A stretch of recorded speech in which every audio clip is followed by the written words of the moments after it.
नमस्कार, मैं हूं अखिलेश पांडे और आप देख रहे हैं सी न्यूज भारत। वक्त हो चुका है न्यूज बुलेटिन का। इस बुलेटिन में हम जानेंगे कि कहां अखिलेश यादव ने बीजेपी पर साधा निशाना, कहां पहुंचे डिप्टी सीएम दिनेश शर्मा और साथ ही साथ जानेंगे कि कहां पुलिस ने की दिव्यांग की आर्थिक रूप से मदद। तो आइए इन खबरों पर विस्तार से करते हैं चर्चा। उत्तर प्रदेश सरकार के डिप्टी सीएम दिनेश शर्मा आज बरेली पहुंचे। एक स्कूल प्रांगण में प्रबुद्ध सम्मेलन में भाग लेते हुए शहर विधानसभा प्रत्याशी डॉक्टर अरुण कुमार व कैंट प्रत्याशी संजीव अग्रवाल व मेयर उमेश गौतम के साथ कार्यक्रम में दीप प्रज्वलित कर शुभारंभ करते हुए उपस्थित कार्यकर्ताओं को गुरु मंत्र देते हुए पार्टी के उम्मीदवारों को भारी मतों से विजयी बनाने में सहयोग की अपेक्षा की। मुझे शहर विधानसभा के अंतर्गत आज एक बुद्धिजीवी वर्ग के बड़े कार्यक्रम में आने का मुझे अवसर मिला। आचार संहिता के चलते कार्यक्रमों का स्वरूप बदला है और घर घर संपर्क और कोरोना संक्रमण का ध्यान रखते हुए कार्यक्रमों का आयोजन, ये भारतीय जनता पार्टी की प्राथमिकता है। आज पूरे प्रदेश का वातावरण बदला है और सुबह से जिस तरीके से जोशपूर्ण तरीके से मतदान हो रहा है और हमारे कार्यकर्ता, हमारे मतदाता निकल रहे हैं पश्चिमी उत्तर प्रदेश में, एक सकारात्मक पहल है। आज पूरे प्रदेश में भारतीय जनता पार्टी ने जो कहा वो किया, यानी हमने घोषणाएं नहीं करी थी। हर पार्टी घोषणा पत्र जारी करती थी और भारतीय जनता पार्टी संकल्प पत्र जारी करती थी। संकल्प जितने लिए हमने सारे संकल्प पूरे किए और जो संकल्प नहीं भी लिए थे, उदाहरण के तौर पे बताता हूं कि 15 वर्षों में 48 विद्यालय माध्यमिक के बने थे, सपा बसपा दोनों की गवर्नमेंट चला लेते, और केवल 5 साल में 250 विद्यालय माध्यमिक के बने। इसमें अटल बिहारी वाजपेयी जी आवासीय विद्यालय अलग हैं, अल्पसंख्यक क्षेत्र के विद्यालय अलग हैं और 78 डिग्री कॉलेज बनाए जो आज तक। बरेली से सी न्यूज संवाददाता विनय चौहान की रिपोर्ट। अखिलेश यादव बिजनौर पहुंचे और जयंत चौधरी ने रैली को संबोधित किया। वहां मौजूद भीड़ देखकर अखिलेश गदगद हो गए। कहा कि वैसे तो 10 मार्च को नतीजे आएंगे, लेकिन आपका जोश और उत्साह बता रहा है कि आज 10 फरवरी शाम को ही नतीजा आ जाएगा। साइकिल और नल भाजपा का दरवाजा बंद कर देंगे। जिले के नुमाइश मैदान में जिले की 8 विधानसभा सीट के चुनाव प्रचार के लिए समाजवादी पार्टी और रालोद की एक रैली हुई। रैली में बोलते हुए अखिलेश यादव ने भाजपा सरकार और नेताओं पर जमकर निशाना साधा। उन्होंने कहा कि अभी तो परिणाम नहीं आए हैं। भाजपा के एक बड़े नेता ने एक छोटे नेता को पैदल कर दिया है और छोटे नेता को गुस्सा आया तो उसने डिप्टी सीएम को स्टूल पर बैठा दिया। उन्होंने कहा कि जब से डबल इंजन की सरकार आई है तब से भ्रष्टाचार डबल हो गया है। बिजनौर से सीनू संवाददाता सलीम हाशमी की रिपोर्ट। किसान आंदोलन के दौरान रेवाड़ी से सटे राजस्थान के अजरका रेलवे स्टेशन पर किसानों द्वारा रेल ट्रैक बाधित करने पर बावल के बहुत से किसानों को एक बार फिर नोटिस भेजा गया है, जिसका स्पष्टीकरण उन्हें अलवर में जाकर देना होगा। इस पर अपनी तीखी प्रतिक्रिया व्यक्त करते हुए चढ़ूनी किसान संगठन के जिलाध्यक्ष समय सिंह व महासचिव कुलदीप यादव ने सरकार पर वादाखिलाफी का आरोप लगाया है। कहा है कि जब केंद्र सरकार लिखित में किसानों पर दर्ज मुकदमे वापस लेने की बात कह चुकी है तो अब ये नोटिस क्यों। उन्होंने काफी किसान बुजुर्गों की पेंशन कटने पर भी अपनी नाराजगी जाहिर की है। कहा है कि कुछ लोग संयुक्त मोर्चा के टूटने की अफवाह फैला रहे हैं। मैं कुलदीप सिंह बूढ़पुर महासचिव हूँ भारतीय किसान यूनियन चढ़ूनी का, जिला रेवाड़ी। किसान मोर्चा स्थगित होने का कारण क्या रहा?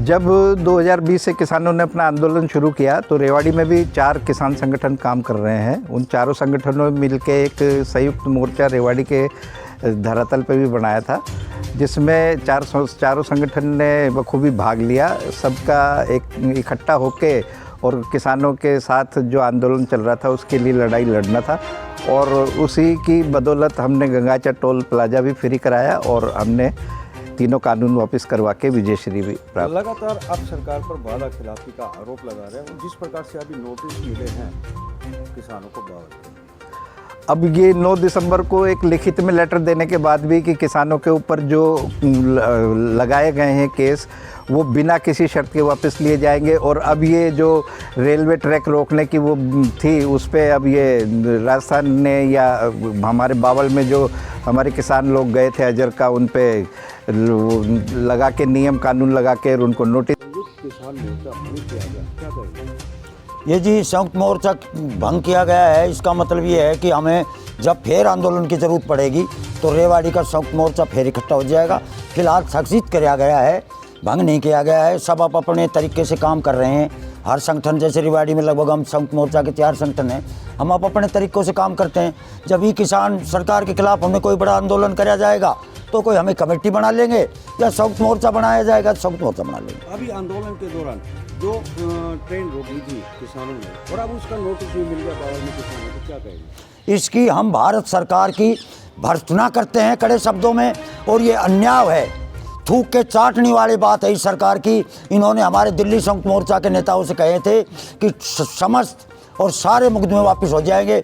इसके बावजूद भी जो हमारे साथियों के नोटिस आए हैं, इससे हमें बड़ा दुख हुआ है और इसके ऊपर एक और रेवाड़ी में हम बहुत बड़ा आंदोलन करने की तैयारी कर रहे हैं। इसी विषय के मैं आज हम बात करेंगे।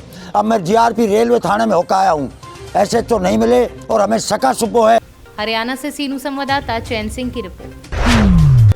विधानसभा चुनाव को सकुशल संपन्न कराने व अवैध शराब निर्माण तथा बरामदगी के दृष्टिगत थाना क्षेत्र में चल रही ईंट भट्टों, पुराने गोदाम, कोल्ड स्टोरेज आदि की आबकारी व एफएसटी की संयुक्त टीम द्वारा सघन चेकिंग गुरुवार की दोपहर की गई। प्रभारी निरीक्षक लक्ष्मण पर्वत ने बताया कि केराकत बाजार, चौकिया, देवकली, कदेरा, मीरपुर, लक्ष्यकोर, बेलाव स्थित ईंट भट्टों व खाली पड़े पुराने गोदाम आदि को अवैध शराब के निर्माण भंडारण के दृष्टिगत चेक किया गया। इस दौरान किसी प्रकार की कोई अनियमितता व उल्लेखनीय बात प्रकाश में नहीं आई है। जौनपुर से सीनू संवाददाता अरविंद कुमार यादव की रिपोर्ट। बरसठी थाना क्षेत्र के पुरेशवा गांव स्थित जनरल व किराना स्टोर की गुमटी में शॉर्ट सर्किट से आग लग गई, जिससे गुमटी और उसमें रखा सामान जलकर राख हो गया। पुरेशवा निवासी गुलाबचंद ने बरसठी पुलिस को सूचना दी।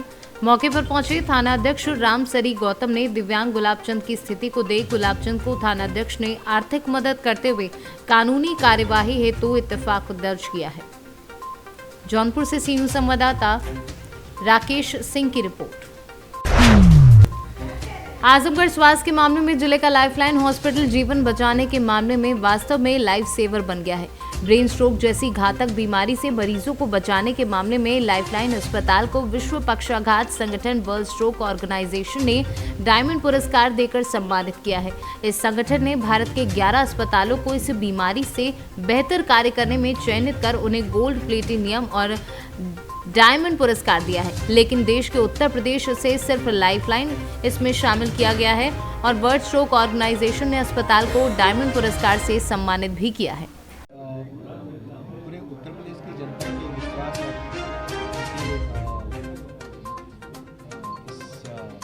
इस भरोसे को मेंटेन रखने के कारण पिछले 10 साल से जो हम लोग सर्वे को लेकर के इतना कुछ काम कर रहे थे, 2013 में हमने पहली थ्रोम्बोलिसिस की और स्ट्रोक की पहली stroke care unit, primary stroke care unit Azamgarh lifeline hospital में बनी।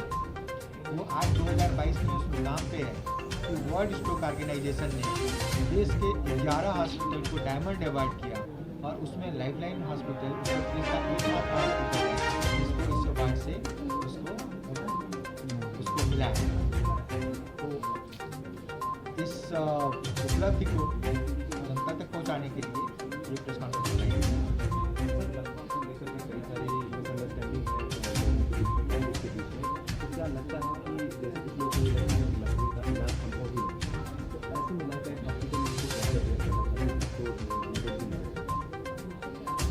लगभग किसी भी व्यक्ति को किसी भी एज में मार सकता है और इसके लिए जागरूकता जरूरी है। हमारे समाज के हर व्यक्ति को पता रहनी चाहिए कि अगर आपके आसपास खड़े किसी व्यक्ति को अगर अचानक किसी हाथ में कमजोरी आ रही है, अगर अचानक उसकी आवाज़ चली जा रही है, अचानक उसकी आंखों की रोशनी चली जा रही है, तो ऐसे व्यक्ति को तुरंत सहायता की जरूरत है। प्रभावित व्यक्ति अपनी सहायता स्वयं नहीं कर सकता क्योंकि उसका एक आजमगढ़ से सीनू संवाददाता मोहम्मद सादिक की रिपोर्ट।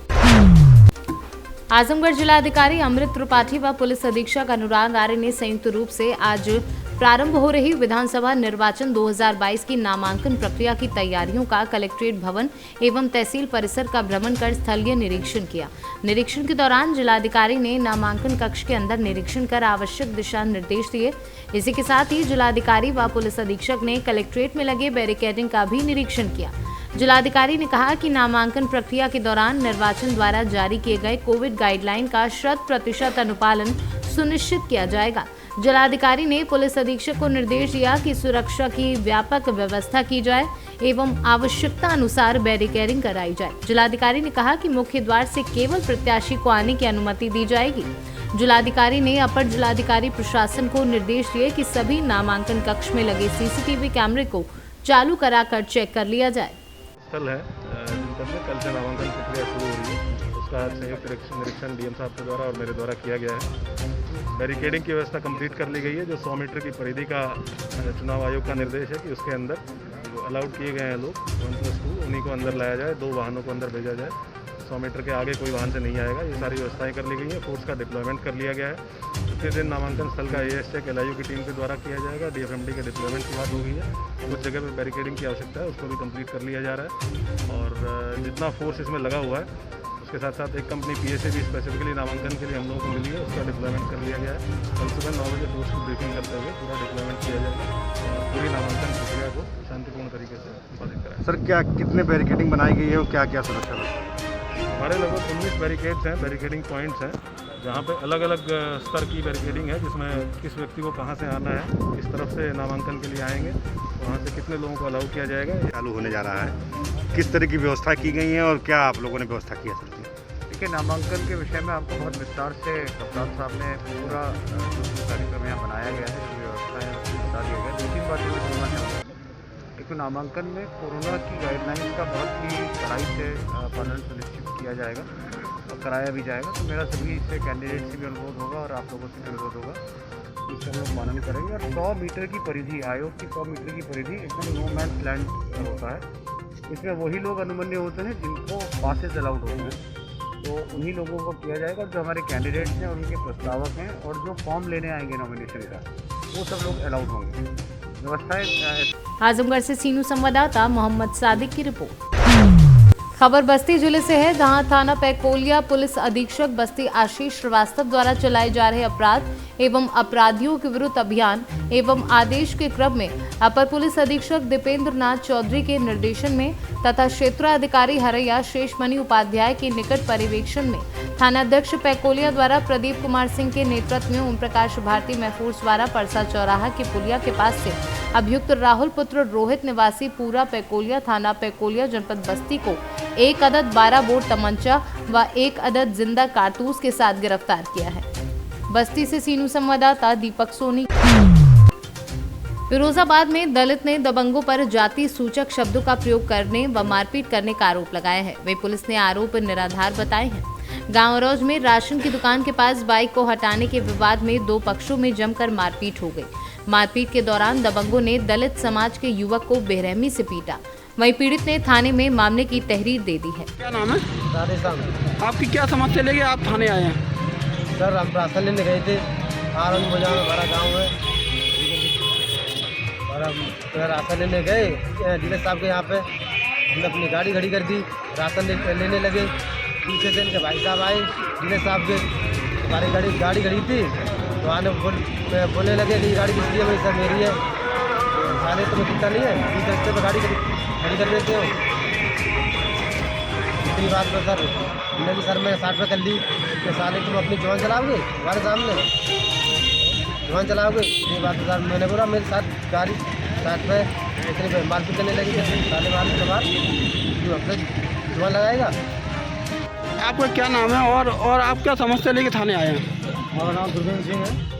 हम और राशन लेने गए थे, तो इनसे जो डीलर के चाचा हैं वो इनसे बदतमीजी कर रहे थे। हमने उनसे बोला बदतमीजी क्यों कर रहे हो भाई? हमने इतना बोला तो इतने में वो हमें भी मारने पीटने लगे।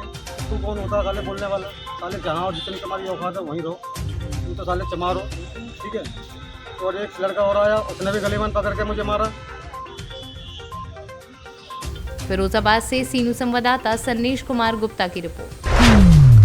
उन्नाव में पूर्व सपा मंत्री फतेह बहादुर के पुत्र पर अपहरण करने का आरोप था। युवती की मां ने पूर्व मंत्री के बेटे पर आरोप लगा लखनऊ में आत्मदाह की कोशिश की थी। तत्पश्चात उच्चाधिकारियों ने मामले को संज्ञान में लेकर बड़ी कार्यवाही की थी। राजौल सिंह को अपहरण के आरोप में पुलिस ने गिरफ्तार कर जेल भेजा था। गुरुवार को एसओजी की टीम ने लड़की के शव को बरामद किया है। कब्बा खेड़ा के निकट दिव्यानंद आश्रम के पास हत्या कर शव को दफन किया गया था। वहीं भारी संख्या में पुलिस बल मौके पर मौजूद रहा। पिछले 8 दिसंबर से एक युवती की मुकदमा दर्ज की गई थी और ये उसी की डेड बॉडी आज यहाँ पे बरामद हुई है। इसमें बाद में FIR दर्ज में तरमीम कर दिया गया था और इसकी COCT द्वारा विवेचना की जा रही थी। इसमें जिसके ऊपर संदेही आरोपी था उसको हमने गिरफ्तार किया था। उसके बाद में भी कुछ और सूत्रों के अनुसार हम लोग अपनी जानकारी कर रहे थे। आज उन्हीं के कंक्लूजन के आधार पर आज यहाँ पे डेड बॉडी बरामद की गई है और इसमें हम आगे की पोस्टमार्टम रिपोर्ट के बाद अग्रिम वैधानिक कार्रवाई करेंगे और जो लोग भी इसमें शामिल रहे इस घटना में उसको हम निश्चित तौर पर सजा देंगे। उन्नाव से सीनू संवाददाता सुशील यादव की रिपोर्ट। फिलहाल इस बुलेटिन में इतना ही। देश दुनिया की तमाम खबरों के लिए देखते रहें सी न्यूज़ भारत। हर खबर आपके साथ, आपके हाथ।